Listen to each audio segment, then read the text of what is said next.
All right, let's look at another one of these limits involving radicals as x approaches some form of infinity. This one, let's think about what happens.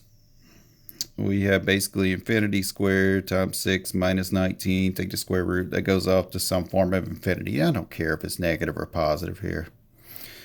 Same thing here, that basically goes off to negative infinity. Don't care because I have some infinity over some infinity. That's indeterminate. Cannot tell what that is at all. Remember, identify these things. Notice how I'm doing this, okay? Very important.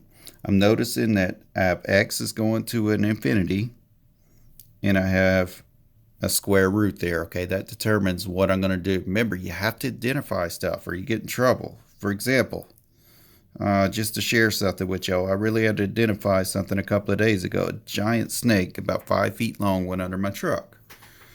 Well, I got to identify that it was not venomous, so I was able to grab it and pull it out without too much worry. Anyway, extreme example, but an example. Okay, let's look at this. Square root of that stuff. If we have indeterminate form, what are we going to do with these limits involving radicals?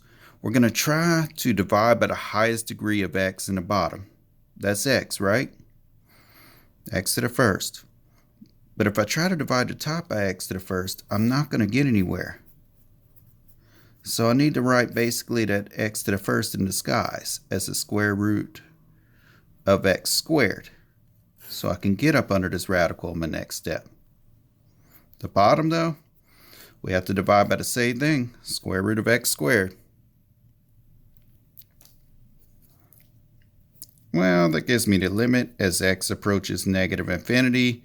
And what can we do with my numerator? We can write that as one large radical. We can say that's 6x squared minus 19 over x squared.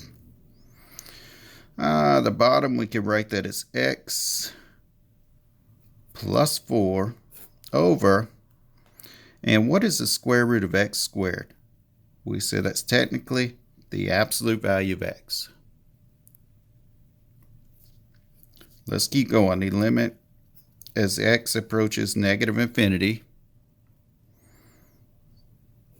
of the square root of, let's write that as two separate fractions, 6x squared over x squared minus 19 over x squared. And the bottom, I'm going to write that as x over the absolute value of x plus 4 over the absolute value of x. Break it up into two fractions.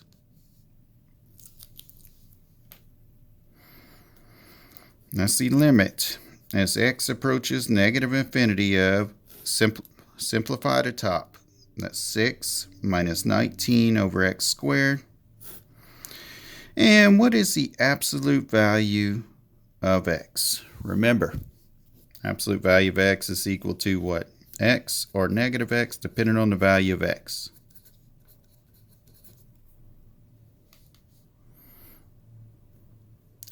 Which case do I have? X is greater than or equal to 0, or x is less than 0?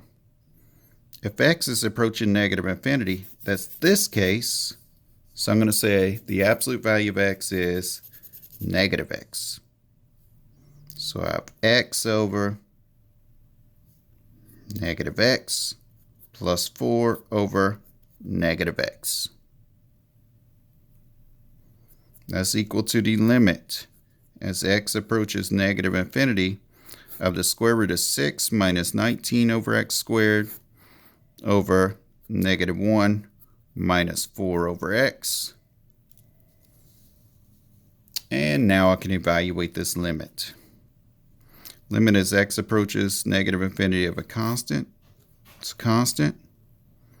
Minus, this goes to 0 over, that goes to negative 1 minus 0. So it's negative square root of 6.